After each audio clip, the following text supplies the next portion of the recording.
I kind of boil down Inauguration Day really into five big pieces. And what we have really is this transition and the move. We have the oath of office. We have the inaugural address. We have the parade, the procession that comes afterwards, and then the inaugural ball that evening.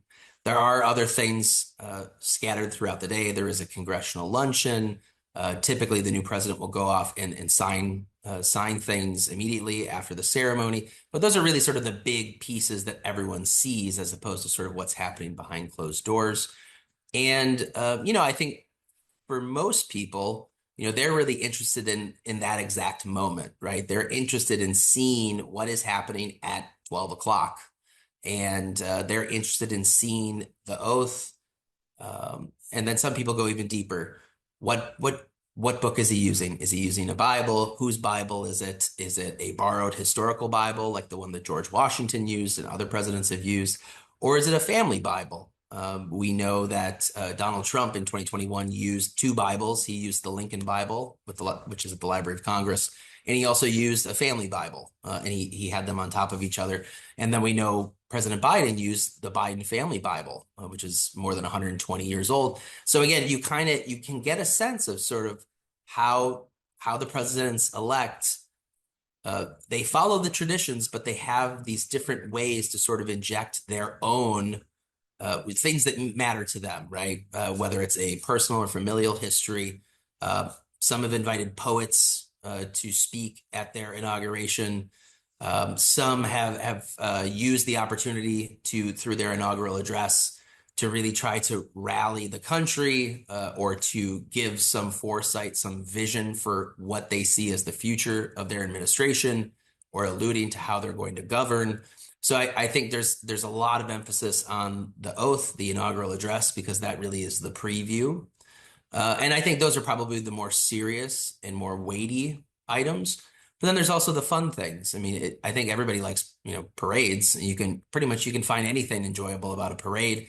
And you get all kinds of groups that are going to march in the inaugural parade. You'll get high school marching bands, you'll get floats, you'll get members of the armed forces.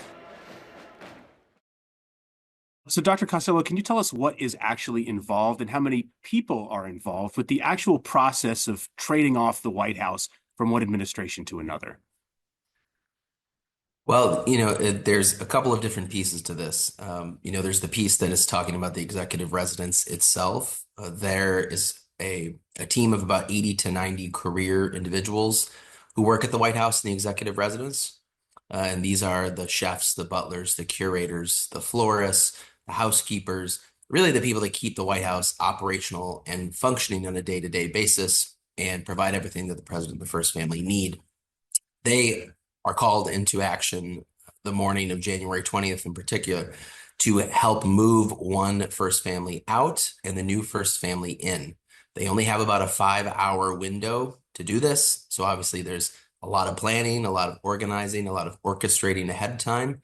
But then all the work really needs to take place in that period between when the new president-elect and the outgoing president leave for the Capitol, and until the new first family comes back after the inaugural parade later that evening. So there's nothing that the current president would notice is sort of off. So basically, looking back on this week, President Biden hasn't been surrounded by a bunch of moving boxes in the White House. This all happens lickety-split.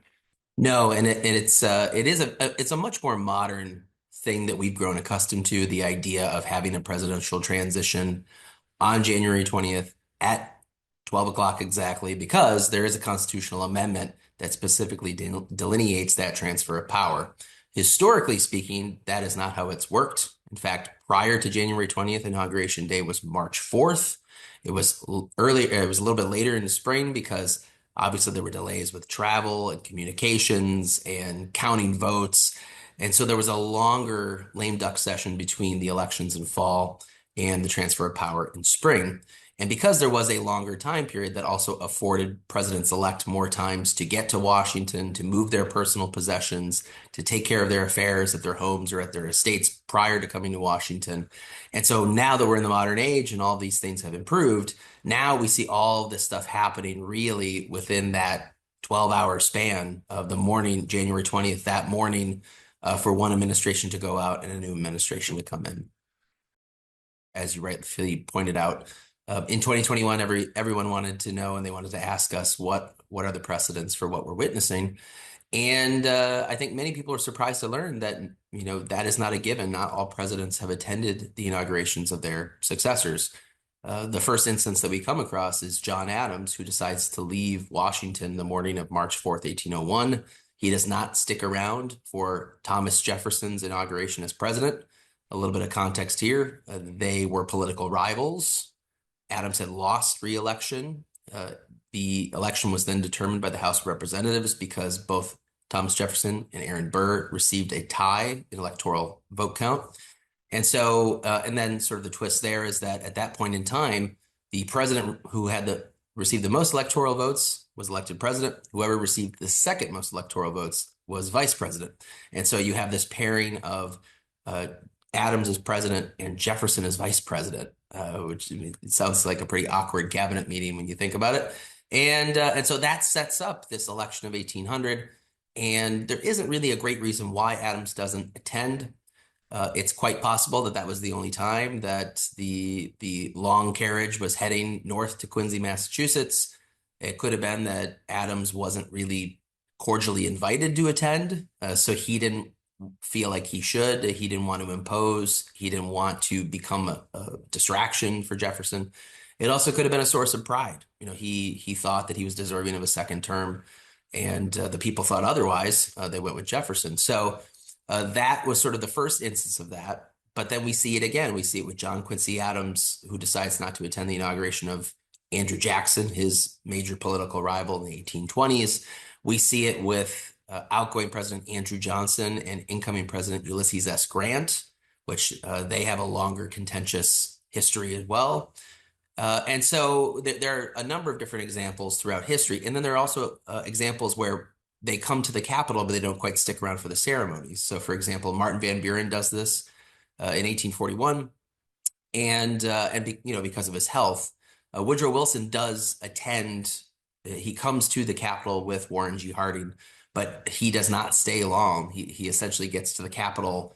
There's some last minute paperwork, and then he heads off to his new private home here in Washington, D.C. So there have been times where we don't have outgoing presidents involved in the inaugural ceremonies. But I would say in the modern sense, so much additional planning and organizing and really legislation, constitutional amendments, so much more has been put and enshrined into law to ensure that a transition is fairly smooth, that, there can be bumps along the way, but not really anything too major.